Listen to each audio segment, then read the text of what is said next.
ओम नमः शिवाय। शिव जी सदा सहाय। ओम नमः शिवाय। गुरु जी सदा सहाय। शतरुद्र संहिता का अध्याय 28। भगवान शिव का यतिनाथ एवं हंस नामक अवतार। नंदीश्वर कहते मुनि, अब मैं परमात्मा शिव के यतिनाथ नामक अवतार का वर्णन करता हूँ। मुनीश्वर, अर्बुदाचल नामक पर्वत के समीप एक भील रहता था जिसका नाम था आहुक। उसकी पत्नी को लोग आहुका कहते थे।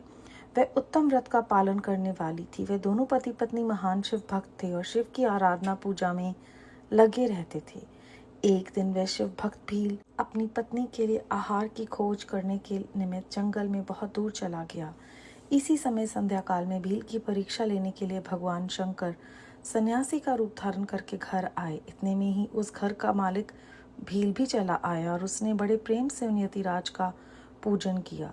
उसके मनोभाव की परीक्षा के लिए उन यतीश्वर ने दीन वाणी में कहा, भील, आज रात में यहाँ रहने के लिए मुझे स्थान दे दो। सवेरा होते ही चला जाऊंगा। तुम्हारा सदा कल्याण हो। भील बोला, स्वामी जी आप ठीक कहते हैं, तथापि मेरी बात सुनिए। मेरे घर में स्थान तो बहुत थोड़ा है, फिर उसमें आपका रहना कैसे हो सकता है। भील की ये बात सुनकर स्वामी जी वहाँ से चले जाने को उद्यत हो गए। तब भीलनी ने कहा, प्राणनाथ, आज स्वामी जी को स्थान दे दीजिए। घर आए हुए अतिथि को निराश ना लौटाइए, अन्यथा हमारे गृहस्थ धर्म के पालन में बाधा पहुंचेगी। आप स्वामी के साथ सुखपूर्वक घर के भीतर रहिए और मैं बड़े बड़े अस्त्र शस्त्र लेकर बाहर खड़ी रहूंगी। पत्नी की ये बात सुनकर भील ने सोचा, स्त्री को घर से बाहर निकालकर मैं भीतर कैसे रह सकता हूँ। सन्यासी जी का अन्यंत्र जाना भी मेरे लिए अधर्म कारक ही होगा। ये दोनों ही कार्य एक गृहस्थ के लिए सर्वथा अनुचित हैं। अतः मुझे ही घर के बाहर रहना चाहिए। जो होनहार होगी वह तो होकर ही रहेगी। ऐसा सोचकर आग्रह करके उसने स्त्री को और सन्यासी को तो सानंद घर के भीतर रख दिया और स्वयं वे भील अपने आयुध पास रखकर घर से बाहर खड़ा हो गया। रात में जंगली क्रूर एवं हिंसक पशु उसे पीड़ा देने लगे। उसने भी यथाशक्ति उनसे बचने के लिए महान यत्न किया। इस तरह यत्न करता हुआ वह भील बलवान होकर भी प्रारब्ध प्रेरित हिंसक पशुओं द्वारा बलपूर्वक खा लिया गया। प्रातःकाल उठकर जब यति ने देखा कि हिंसक पशुओं ने वनवासी भील को खा डाला है, तब उन्हें बड़ा दुख हुआ। सन्यासी को दुखी देख भीलनी दुख से व्याकुल होकर भी धैर्यपूर्वक उस दुख को दबाकर यूं बोली, स्वामी जी आप दुखी किस लिए हो रहे हैं। इन भीलराज का तो इस समय कल्याण ही हुआ है। ये धन्य और कृतार्थ हो गए जो इन्हें ऐसी मृत्यु प्राप्त हुई। मैं चिता की आग में जलकर इनका अनुसरण करूंगी। आप प्रसन्नता पूर्वक मेरे लिए एक चिता तैयार कर दें, क्योंकि स्वामी का अनुसरण करना ही स्त्रियों के लिए सनातन धर्म है। उसकी बात सुनकर सन्यासी जी ने स्वयं चिता तैयार की और भीलनी ने अपने धर्म के अनुसार उसमें प्रवेश किया। इसी समय भगवान शंकर अपने साक्षात स्वरूप से उसके सामने प्रकट हो गए और उसकी प्रशंसा करते हुए बोले, तुम धन्य हो, धन्य हो। मैं तुम पर प्रसन्न हूँ। तुम इच्छा अनुसार वर मांगो, तुम्हारे लिए मुझे कुछ भी अदेय नहीं। भगवान शंकर का ये परमानंददायक वचन सुनकर भीलनी को बड़ा सुख मिला। वह ऐसी विभोर हो गई कि उसे किसी भी बात की सुध नहीं रही। उसकी उस अवस्था को लक्ष्य करके भगवान शंकर और भी प्रसन्न हुए और उसके न मांगने पर भी उसे वर देते हुए बोले, मेरा जो यति रूप है ये भावी जन्म में हंस रूप में प्रकट होगा और प्रसन्नता पूर्वक तुम दोनों का परस्पर संयोग कराएगा। ये भील निश्चित देश की उत्तम राजधानी में राजा वीर सेना का श्रेष्ठ पुत्र होगा।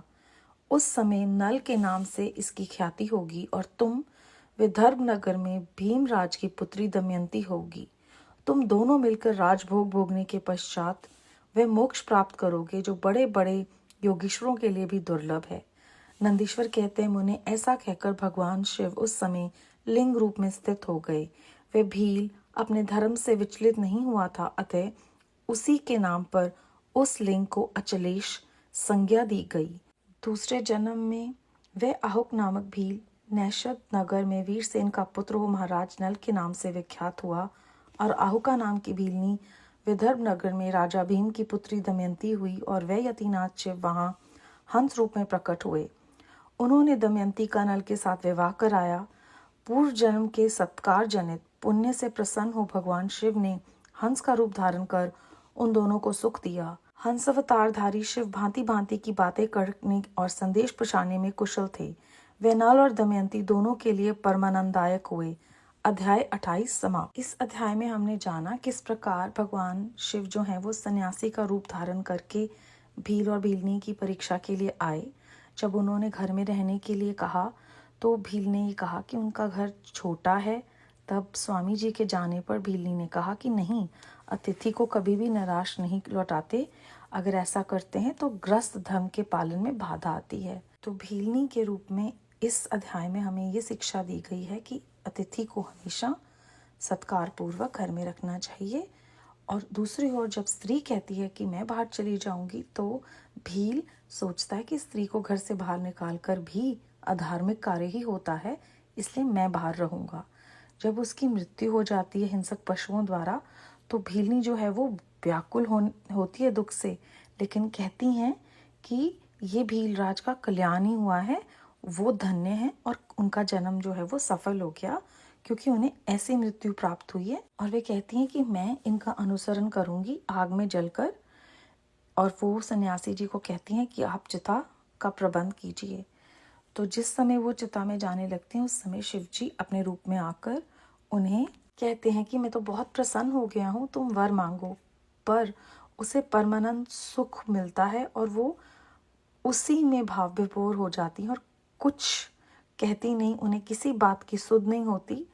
तो जब वो कुछ भी नहीं मांगती तब ना मांगने पर शिवजी महाराज कहते हैं कि अगले जन्म में तुम दोनों फिर मिलोगे, मैं हंस के रूप में तुम दोनों को मिलाऊंगा। ऐसा कहकर शिवजी भगवान लिंग रूप में वहां स्थित हो गए। क्योंकि भील जो है वो अपने धर्म से विचलित नहीं हुआ था, इसीलिए उस लिंग को अचलेश नाम दिया गया। दूसरे जन्म में आहुक नाम का भील जो है वो नल के नाम से विख्यात हुआ और आहुका जो है वो दमयंती के नाम से विख्यात हुई। शिवजी हंस रूप में आए और उनका विवाह करवाया। क्योंकि उन्होंने पूर्व जन्म में सत्कार जनित पुण्य किया था, इसलिए इस जन्म में उन दोनों को सुख मिला।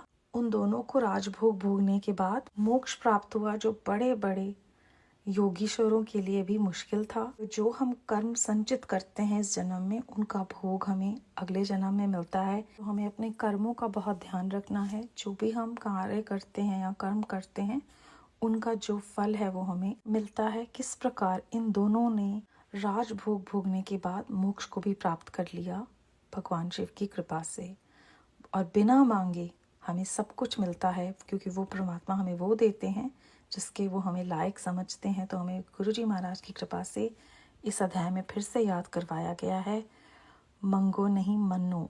क्योंकि जब वो बहुत खुश हो जाती हैं, सुध बुध खो देती हैं, तो शिव जी उन्हें ये खुद ही वर देते हैं।